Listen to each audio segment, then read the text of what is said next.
Thank you, God, for the opportunity to make another video. Welcome back to the Money Pot channel. And in this Crypto Monday episode on this beautiful Memorial Day, we are talking about some of the recent crypto updates, some of the recent crypto news. We're talking about regulations. Of course, we're going to talk about the valuable cryptocurrencies in the crypto market. We got a lot to cover, so let's just go ahead and get into the video. Are you okay? Are you okay? And it is only right to start Crypto Monday off with taking a live look at CoinMarketCap to see where the cryptocurrency market is at and just getting the vibes. Live look here at CoinMarketCap, we see the global market cap is at 1.27 trillion, barely under 1.3 trillion, and is up almost 5% over the last day. Bitcoin is at 30,000, Ethereum's at 1,900. XRP, our beloved, is at 39 cents. Solana is up to $45. We're seeing some mixed results here in the cryptocurrency market. A little bit of up, a little bit of down. Very, very interesting. We see Stellar at 13 cents and going strong. And then we see Algorand down 10% over the past week at 40 cents. Very, very interesting here with the whole market in general. Who knows if we are going to see a bull run here in Q2. We got 1 month left here in June. It'll be very interesting to see what happens. Now, Q2, typically for the cryptocurrency market, there are bull runs being seen, but with what happened earlier this month and that news, it totally wiped out a lot of the gains in the cryptocurrency market. But we're just gonna have to wait and see. And also, there's some news that I'm going to share throughout this video that could further impact the cryptocurrency market in a negative way. And, we won't see any gains here in Q2 or maybe in the beginning of Q3. We're just going to have to wait and see. But the cryptocurrency market is looking relatively stable as of right now. Now, let's get back into the video. And if this is your first time here on the Money Pot channel, make sure you go ahead and like this video and make sure you subscribe to the Money Pot channel and follow me on my other social media platforms so you stay informed with all updates in regards to the Money Pot channel and your boy. Like I talked about in my last video, cryptocurrency was discussed at the World Economic Forum. The World Economic Forum, they're talking about topics on, COVID, probably about monkeypox, about the war in Ukraine. So much was discussed, but crypto was definitely a topic of discussion, and it was a major discussion that we were able to get some really good insights on the future of cryptocurrency. And that's what we're going to talk about here in this video. You're going to want to make sure you stay tuned to the end of this video because I'm going to be talking about the most important topics in the cryptocurrency markets for you watching at home. It is clear that cryptocurrency is building the foundation of the new financial system, and as part of it, we need to get this in our brains so we can be able to react accordingly. And in my last video, I talked about briefly how JP Morgan says Bitcoin and cryptocurrency is one of its best assets. That is wild. Now, let's take a look at this tweet from Andrew Yang. Here we see Andrew Yang's tweet. This graphic from Ray Dalio about the cycle of great power says a lot. Seems the US is at stage 14 or so. Would be great to stop there. Please. I wish, but now we look at the changing world orders. Stage 14 is the printing of money. Well, we are seeing that because of the extremely high inflation rates that have not been seen since literally 40 years ago in the 80s. Next, you got 15, internal conflict. 16, loss of reserve currency. That sounds like the implementation of a new cryptocurrency. Or the implementation of cryptocurrency, I'm sorry. Then we see weak leadership and a civil war revolution. I hope that we don't get to that place. I really do hope that we don't. But who knows what's going to happen in the future. Getting back to the World Economic Forum now, and at Davos, there were individuals who were talking about remittance payments and cryptocurrency. And those two individuals were Jeremy Allaire and Brad Garlinghouse, CEOs of cryptocurrency companies. So Garlinghouse and Allaire were both on the panel for remittance payments, which is, how cryptocurrency is moving across borders and jurisdictions. But they both commented and said that there's an urgent need for regulatory clarity. And we know this to be true. Now, Jeremy Allaire, CEO of USDC, gave this very interesting comment on how he believes we are going to start to understand how money moves. Let's take a look. This is what Allaire said about those cross-border emails, basically. He said, we don't think about cross-border emails. We don't think about having a cross-border web browsing session. It's absurd to think about that. And I believe we're on the cusp of that with money. And I think when it comes to remittances, I believe the concept of remittance will also disappear.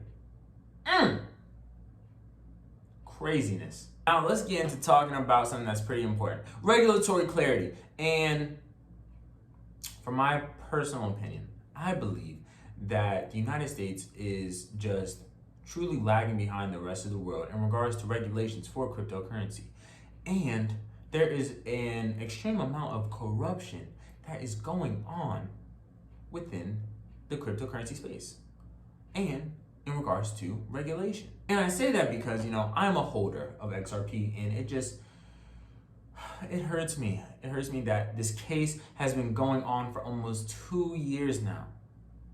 Seriously. And we got people doing pump and dump scams. We got people scamming other people out of cryptocurrencies. But XRP, who has real world utility, is in a lawsuit, and really its price is suppressed. But I'm not gonna complain. I'm gonna keep stacking my bags. And that's what you should be doing too. Not financial advice at all. But if you wanna be like Elijah, pack them bags, baby. And this is one of the reasons why I said that there's some corruption going on, and it's starting to become more and more evident as this case drags on. Look at this tweet here. Ripple has been meeting with the SEC since 2013. Chris Larson made a whole presentation to the SEC and other regulators about Ripple and XRP. October 29th, 2013. This is ridiculous. If they thought that Ripple was a security, why didn't they bring the case up in 2013? Or 2014? Or 2015? Or 2016? Or 2017? Or 2018? What's going on?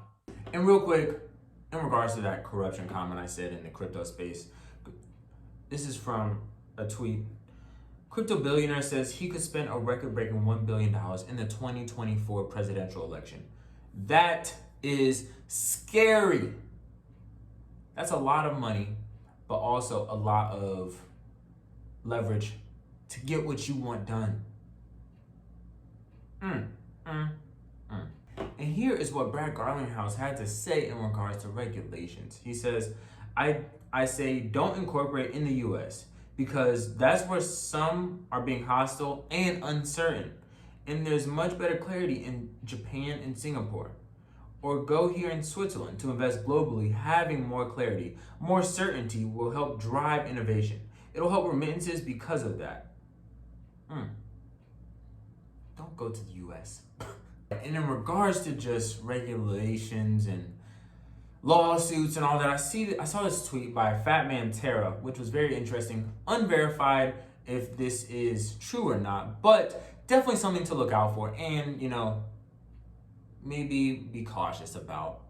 I have received word from a verified source at a top law firm in the United States that class actions are being prepared against Binance, Gemini, Kraken, and Coinbase under the Securities Act for the sale of UST and Luna to United States customers. They're looking to file within 10 weeks.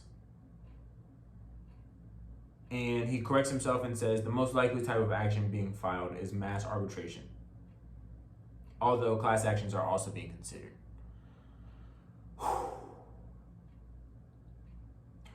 I think that this would help us find a new bottom in the cryptocurrency market. We're almost, We're barely at 1.3 trillion dollars. Barely at 1.2. So this might take it below 1 trillion. And if that were to be the case, whew, things would be very, very cheap. Very, very cheap. Listen, if you are looking to invest in cryptocurrency, I'm not suggesting that you do. It's not for the faint of heart. But as an investor in cryptocurrency, I believe it is important to invest in utility and scarcity.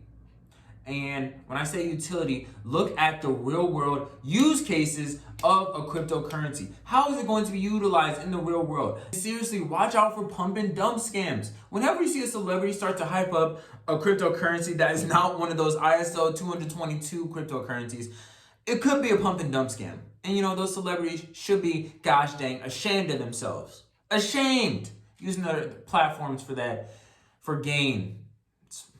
God's gonna get you. He gonna get you. And along those lines, we need to stop investing in freaking scams. Seriously. Like, why would you put your money in a cryptocurrency called monkeypox inu? What the frick? Come on now. Come on. Let's be smart. Let's be smart now.